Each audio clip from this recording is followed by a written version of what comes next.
नमस्कार दोस्तों, स्वागत है आपका जीके लाइव पाठशाला में। उत्तर प्रदेश होम गार्ड भर्ती के लिए जो है अंकित भाटी सर की बुक हम लोग कवर करना शुरू कर दिए हैं, जिसके पहले लेक्चर में हम लोग जो है प्राचीन इतिहास को देख चुके हैं। आज के लेक्चर में हम लोग मध्यकालीन इतिहास पूरा कवर करेंगे। तो जो लोग भी आप जो है चैनल पर नए आए हैं तो वीडियो को लाइक करिएगा, चैनल को जरूर सब्सक्राइब कीजिएगा। इससे पहले प्राचीन इतिहास न देखें तो जाकर जरूर देखिएगा। बहुत ही अच्छी तरह से इसमें जो है उत्तर प्रदेश के किसी भी एग्जाम में आए जो भी क्वेश्चन हैं सभी सभी जो है अच्छे से इसमें सेट किए गए हैं। इसी तरह से आपको प्रश्न देखने को मिल सकते हैं। तो इस बुक को जरूर कवर करिए, बहुत ही अच्छी बुक है। चलिए शुरुआत करते हैं मध्यकालीन इतिहास को।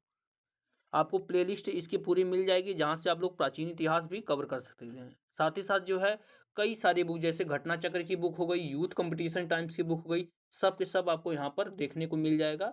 तो आप लोग चैनल को सब्सक्राइब कर लेंगे तो आपको पूरा का पूरा देखने को मिल जाएगा। चलिए शुरुआत करते हैं मध्यकालीन इतिहास। हम जो है अभी इसका एमसीक्यू सेक्शन पूरा कर रहे हैं। इसमें डिटेल पूरा नहीं देखा जा रहा है और डिटेल भी इसका बहुत ही अच्छा देखिए वन लाइनर फॉर्मेट में पूरा का पूरा दिया है। तो यहाँ से आपको बहुत ज़्यादा जो है जानकारी मिल सकती है। तो आप लोग एक बार कमेंट में बताइए कि आप इसका डिटेल वीडियो भी चाहते हैं। बाकी इसका जो है हम लोग एमसीक्यू सेक्शन जो है करते चले आ रहे हैं। तो आपका प्राचीन इतिहास हो चुका है। वीडियो आपको जो है डिस्क्रिप्शन बॉक्स में मिल जाएगा। आज हम लोग जो है मध्यकालीन इतिहास का एमसीक्यू सेक्शन शुरू करने जा रहे हैं। चलिए शुरुआत करते हैं पहले क्वेश्चन से। आप लोग से बस एक ही निवेदन है कि आप लोग चैनल को जरूर सब्सक्राइब कीजिएगा, क्योंकि जो है 95% लोग बिना चैनल को सब्सक्राइब किए देखते हैं। पहला प्रश्न दिया गया है, गजनी के सुल्तान महमूद ने किस प्रसिद्ध भारतीय मंदिर पर हमला किया था? जवाब हो जाएगा आपका ऑप्शन नंबर सी। यह जो है इसने किस पे हमला किया था? सोमनाथ मंदिर पर, जो कि गुजरात में स्थित है। सी ऑप्शन सही हो जाएगा, गुजरात के सोमनाथ मंदिर पर इसने जो है हमला किया था। महमूद गजनवी ने 1025-26 ईस्वी में प्रसिद्ध सोमनाथ मंदिर पर हमला किया था और जो है लूटपाट किया था। नेक्स्ट क्वेश्चन दिया गया है, इलबारी वंश जो कि दिल्ली सल्तनत था का प्रथम शासक कौन था? तो आप लोग जानते हैं यह था आपका इल्तुतमिश, जो कि आपका किससे इलबरी भी आता है, इलबारी आता है, दोनों नाम याद रखिएगा। यह इलबरी वंश से था। डी ऑप्शन यहाँ से सही हो जाएगा। इलबरी वंश दिल्ली सल्तनत का प्रथम शासक इल्तुतमिश था, जो कि 1211 से 1236 तक शासन किया था। इल्तुतमिश इलबारी जनजाति का तुर्क था। इल्तुतमिश ने सुल्तान के पद की स्वीकृति खलीफा से प्राप्त की थी। भारत में गुलाम वंश का प्रथम शासक जो है कुतुबुद्दीन ऐबक था, जो ऐबक नाम तुर्क जो है जनजाति का था।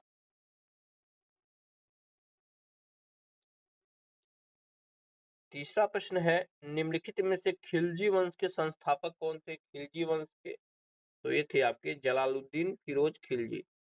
डी ऑप्शन से कौन? जलालुद्दीन फिरोज खिलजी। खिलजी वंश की स्थापना जलालुद्दीन फिरोज खिलजी ने 1290 से 96 ईस्वी में की थी।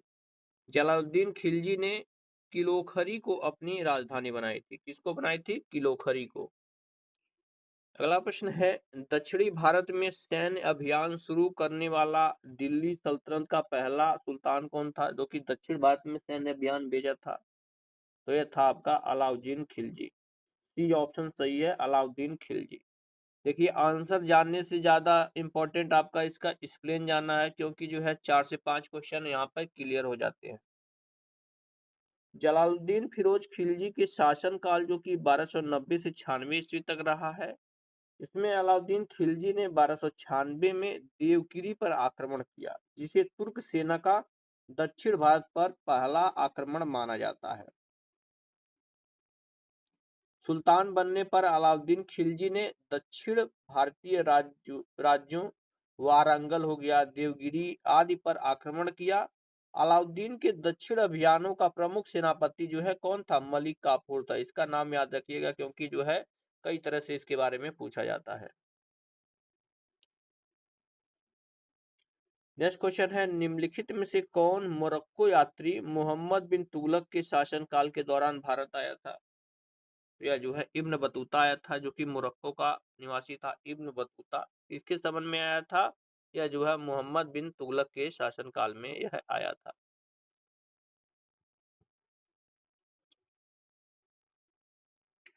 इब्न बतूता मोरक्को का निवासी था। विभिन्न देशों की यात्रा के बाद यह 1333 ईस्वी में दिल्ली सल्तनत के शासक मोहम्मद बिन तुगलक के शासनकाल में भारत आया। सुल्तान ने इसे दिल्ली का काजी नियुक्त किया। 1342 ईस्वी में मोहम्मद बिन तुगलक ने इसे अपने राजदूत के रूप में चीन भेजा। स्वदेश लौटने पर इसने रेहला नामक ग्रंथ में अपने यात्रा स्मरणों का संकलन किया। पूछा जाता है इब्न बतूता का जो है बुक कौन सी है, किस ग्रंथ की रचना की, तो इसने जो है रेहला नामक ग्रंथ की रचना की। यह इंपॉर्टेंट है और कई सारे प्रश्न पेपरों में आया है। अगला प्रश्न है, तुगलक वंश के बाद किस वंश का शासन किया? तुगलक वंश के बाद किस वंश ने जो है शासन किया था? तो यह जो है सैयद वंश ने किया था। ए ऑप्शन से जो किसने किया था? सैयद वंश तुगलक वंश के बाद आया था। तुगलक वंश के बाद सैयद वंश ने शासन किया। सल्तनत कालीन विभिन्न राजवंशों के क्रम निम्न प्रकार हैं। पहले सबसे पहले गुलाम वंश आया था, तब खिलजी वंश, तब तुगलक वंश, तब सैयद और तब लोधी। देखिएगा यह जो है क्रम लगाने के लिए भी दे दिया जाता है, तो आप लोग ध्यान रखिएगा। गुलाम, खिलजी, तुगलक, सैयद और लास्ट में लोधी आया था, जो कि इब्राहिम लोधी उसका लास्ट शासक था जिसे बाबर ने हराया था।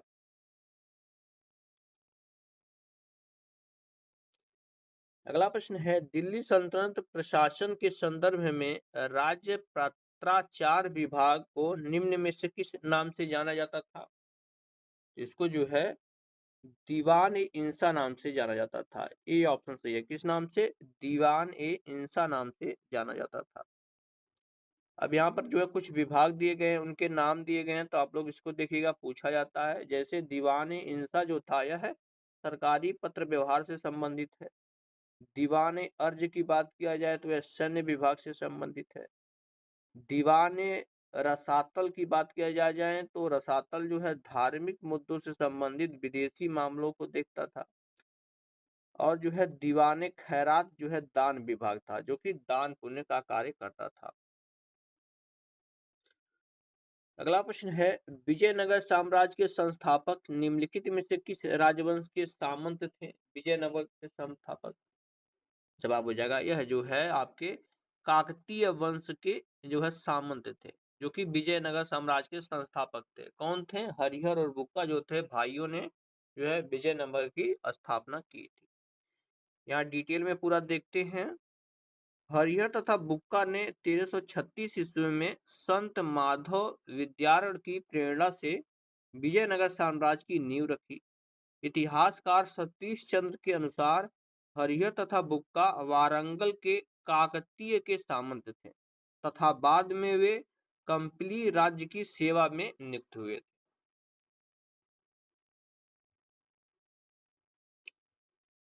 नेक्स्ट क्वेश्चन, मुगल अपने पिता की ओर से किस वंश थे?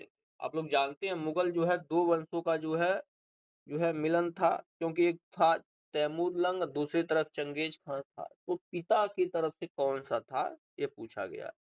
तो जो है पिता जो है इनके तैमूर थे, ठीक है ना, और माता जो है चंगेज खान की वंशज थी।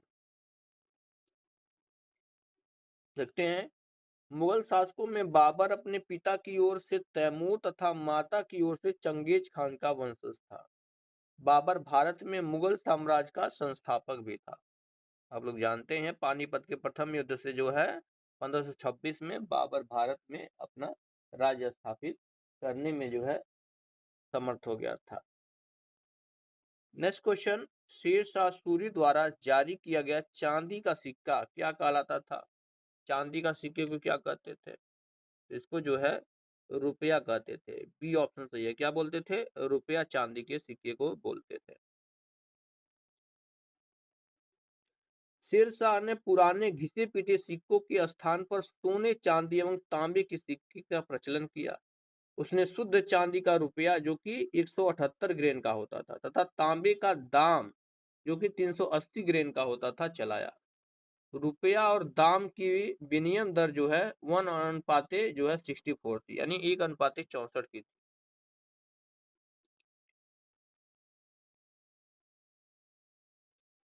नेक्स्ट क्वेश्चन, पानीपत का द्वितीय लड़ाई किन दो सेनाओं के बीच लड़ी गई थी? पानीपत का द्वितीय युद्ध, तो यह जो है अकबर तथा हेमू के मध्य लड़ा गया था।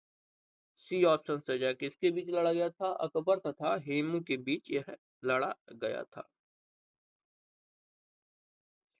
पानीपत का द्वितीय युद्ध हेमचंद्र विक्रमादित्य यानी हेमू और अकबर की सेनाओं के बीच 5 नवंबर 1556 को पानीपत के मैदान में लड़ा गया था। इस युद्ध में अकबर जो है विजयी रहा था।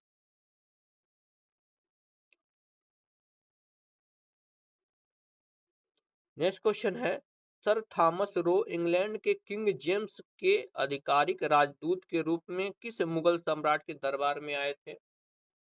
तो यह जो है जहांगीर के दरबार में आए थे। डी ऑप्शन सही होगा, किसके दरबार में? जहांगीर के दरबार में यह आए थे। अब इसके एक्सप्लेन की तरफ बढ़ते हैं।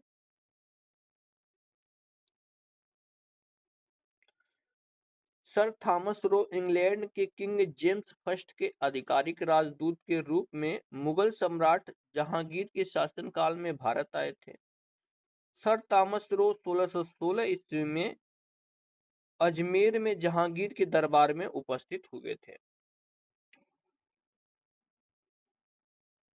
अगला प्रश्न, किस मुगल शहजादे ने 1657 में उपनिषदों की फारसी में अनुवाद किया था? कब? 1657 में। तो यह जो है दारा शिकोह ने किया था। इंपॉर्टेंट प्रश्न है। दारा शिकोह ने कब किया था? 1657 में।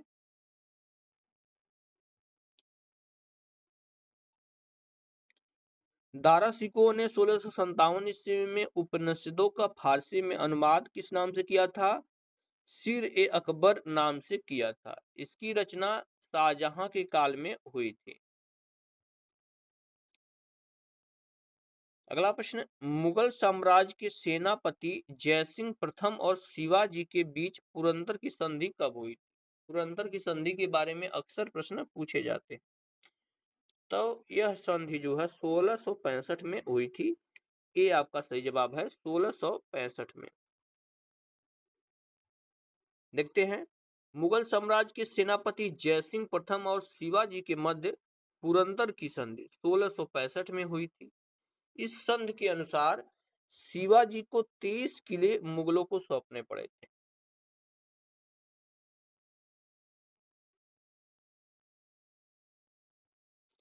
अगला प्रश्न है, निम्नलिखित में से कौन सी वास्तुकला औरंगजेब की पत्नी दिलरास बानो बेगम का स्मारक है?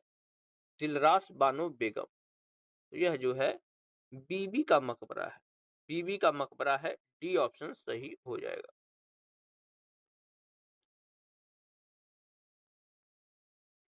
बीबी का मकबरा महाराष्ट्र राज्य के छत्रपति संभाजीनगर, जो कि पहले औरंगाबाद के नाम से जाना जाता था, इसमें स्थित है। यह मकबरा मुगल बादशाह औरंगजेब की पत्नी राबिया उद दौरानी उर्फ दिलरास बानो बेगम का मकबरा है।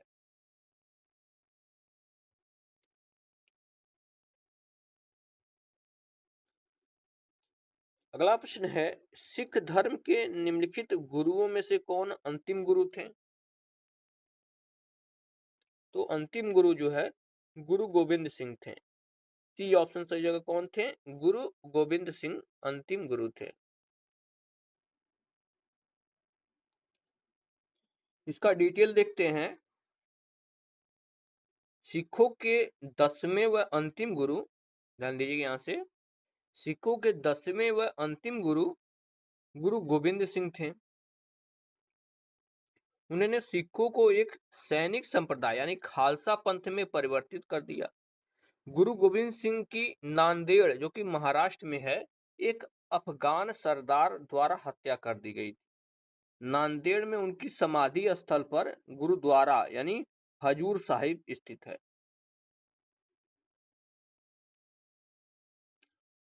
अब आते हैं अगले प्रश्न की तरफ। 17वां प्रश्न दिया गया है, शिवाजी महाराज के शासन काल में मंत्री परिषद को किस नाम से जाना जाता था? मंत्री परिषद को किस नाम से जाना जाता था? जवाब दिया गया है आपका ऑप्शन नंबर डी। इनके मंत्री परिषद को जो है अष्टप्रधान कहते हैं। क्या कहते हैं? अष्टप्रधान कहते हैं। नवरत्न जो होते हैं आपके जो है अकबर के दरबार में रहते थे। नवरत्न अकबर के दरबार में। आप लोग कमेंट में बताइए कि अष्टदिग्गज जो है किसके दरबार में रहते। बाकी आपका ऑप्शन डी सही हो जाएगा। शिवाजी के दरबार में जो है अष्टप्रधान हुआ करते थे। देखते हैं, शिवाजी महाराज के शासनकाल में मंत्री परिषद को अष्टप्रधान नाम से जाना जाता था। अष्टप्रधान के अंतर्गत कौन कौन आते थे? इसमें 8 मंत्रियों को नियुक्त किया गया था, जिसमें कौन कौन? पेशवा होते थे, आमत्य होते थे, मंत्री थे, सचिव थे, सुमंत थे, सेनापति, पंडित राय और न्यायाधीश शामिल थे। इस शिवाजी के राज्य के प्रशासन में सचिवों की भांति जो है कार्य करते थे, यानी ये सब जो है सचिव हुआ करते थे।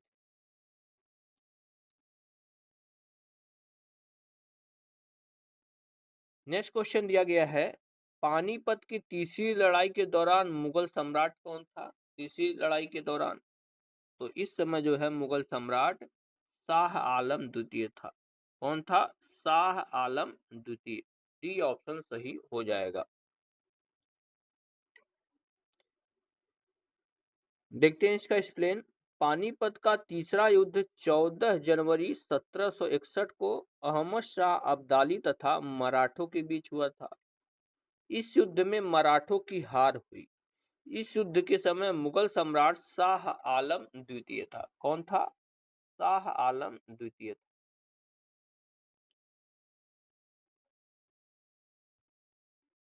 19 नंबर का प्रश्न है, करनाल का युद्ध भारत के विरुद्ध निम्नलिखित में से किस आक्रमणकारी के आक्रमण के लिए जाना जाता है? करनाल का युद्ध जो है नादिर शाह के लिए जाना जाता है। सी ऑप्शन सही है, नादिर शाह के लिए जाना जाता है। देखते हैं इसके बारे में डिटेल पूरा। फरवरी 1739 में करनाल का युद्ध नादिर शाह तथा मुगल सेना के मध्य हुआ था। इस युद्ध में मुगल सेना की हार हुई।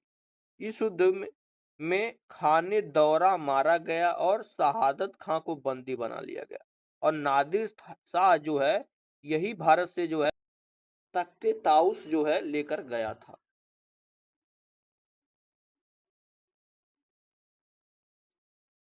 अगला प्रश्न है, तुझ के जहांगीरी मूल रूप से निम्नलिखित में से किस भाषा में लिखी गई थी? तुझ के जहांगीरी, तो यह जो है आपकी फारसी भाषा में लिखी गई थी। डी ऑप्शन सही है, तुझु के बाद जहांगीरी फारसी भाषा में लिखी गई। देखते हैं, जहांगीर की आत्मकथा तुझु के जहांगीरी फारसी भाषा में लिखी गई थी। यह किसकी आत्मकथा है? जहांगीर की आत्मकथा है क्या? तुझु के जहांगीरी। कई बार यह प्रश्न पूछा भी गया है। 21वां प्रश्न है, रैयतवाड़ी भूमि राजस्व प्रणाली का संस्थापक होने का श्रेय किसे जाता है? मुख्य रूप से पूछा गया कि रैयतवाड़ी व्यवस्था की शुरुआत किसने की थी। यह जो है यूपीएसआई में 2017 में क्वेश्चन पूछा भी गया है।